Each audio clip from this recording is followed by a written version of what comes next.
Bonjour à tous et bienvenue sur But Football Club. La question OL de la semaine porte sur les jeunes.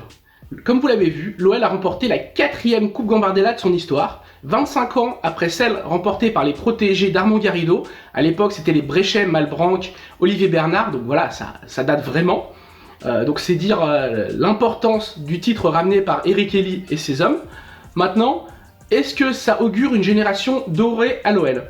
À titre personnel, pour moi, ça n'augure rien de particulier, car je pense, et d'ailleurs les stats le prouvent, que gagner une Gambardella, c'est guère différent que gagner une Coupe de France. Ça veut pas dire que c'est la meilleure génération qui la gagne, mais c'est celle qui a eu les bons tournants et qui a su prendre les bons tournants au bon moment. Est-ce que pour autant, ça fait sortir plus de joueurs, gagner une Gambardella? Pas forcément. Je vais prendre les chiffres depuis 2015, donc la dernière finale de l'OL, où d'ailleurs l'OL, qui avait perdu cette finale, a vu sortir 2 joueurs pour lui, Mouktar Diakaby et Maxwell Cornet, et 3 ou 4 joueurs pour les autres, avec les Kaloulou, Del Castillo, Moutoussamy. Mais voilà, c'était une bonne génération qui ne l'a pas gagné. Et si on prend les chiffres depuis 2015, seuls 2 très grands joueurs l'ont remporté. Ces 2 joueurs, c'était Kylian Mbappé en 2016 avec Monaco, 3-0 face à Lens, et le Saint-Etienne de Wesley Fofana, qui s'était imposé face à Nice en 2019. Donc Wesley Fofana, qui comme chacun sait, est à l'Echter aujourd'hui. Voilà, ça ce sont les 2 grands joueurs qui sont sortis. Sinon c'est des joueurs honnêtes, des bons joueurs de Ligue 1, mais c'est souvent 2 ou 3 par génération, pas plus. Alors je pense qu'on sera sur les mêmes chiffres avec la Gambardella de l'OL. Alors qui seront les 2 ou 3? On peut penser que Mohamed El Arouche fera partie du lot. C'est un joueur très intéressant, buteur lors de la finale, mais qui surtout a le coffre d'un Maxence Cacré pour jouer à la récupération, la qualité technique d'un Nabil Fekir pour mener le jeu, et une frappe de balle digne du championnat allemand. Donc c'est forcément un joueur qui sera très intéressant à suivre pour l'avenir.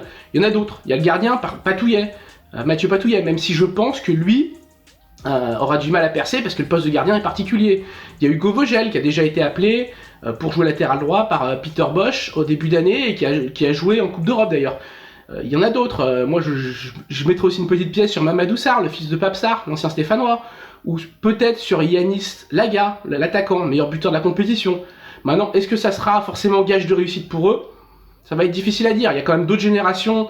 Il faut pas oublier que les générations précédentes n'ont pas joué la Coupe Gambardella à cause du Covid à Lyon. Donc il y a encore des joueurs de la génération précédente qui sont là, les Bradley Barcola qui jouent en pro. Il faut pas non plus enterrer Ryan Cherki.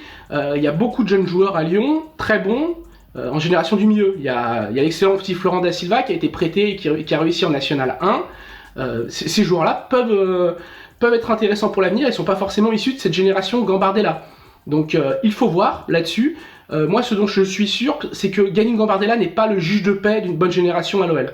Les meilleures générations, chacun le sait, c'était la 87 de Karim Benzema et la 91 de Lacazette. Ces générations-là, elles n'ont pas brillé en Gambardella, enfin elles ont joué des demi-finales, des finales, mais n'ont pas gagné. Mais ce qui comptait à l'époque, c'était de briller en CFA. Parce que le CFA, on joue contre des adultes. La Gambardella, on joue contre des U19. C'est pas le même rapport au sport et c'est pas le même rapport au niveau du caractère. Briller face à des joueurs qui sont vicieux, qui peuvent avoir 35 ans, qui ont échoué dans les centres de formation, qui sont revanchards, qui jouent dur, c'est pas la même chose. Et ces générations-là l'ont fait. En étant championne de France des réserves, à 2 reprises pour la génération Lacazette, à 1 reprise pour la génération Benzema. C'était quelque chose de grand, ça, il faut le souligner, parce qu'à l'époque, ça voulait dire que l'OL jouait les premiers rôles dans l'actuel National 2. Aujourd'hui, on voit que l'OL a un rendement moyen en National 2, que le meilleur buteur, Sekou Lega, est à seulement 5 buts. C'est quand même léger, quoi. C'est pas les résultats qu'il y avait à une certaine époque. Donc ça me permet de relativiser, de dire que cette génération n'est peut-être pas aussi exceptionnelle qu'on le dit. Maintenant, c'est évident qu'il y a des joueurs intéressants, et il y a souvent des joueurs qu'on ne voit pas arriver. Donc voilà, il faut voir pour la suite. Maintenant, de là à parler de génération dorée, je suis pas spécialement d'accord. C'est une bonne génération, très bonne génération. À voir après ce qu'ils sauront faire dans le monde des adultes. Voilà, c'est tout pour cette semaine. Alors n'hésitez pas à continuer à nous suivre. Vous pouvez réagir à cette vidéo sur notre chaîne But Football Club sur YouTube. Et n'hésitez pas à vous abonner et à cocher la petite clochette pour justement continuer à nous suivre et avoir les notifications de nos vidéos.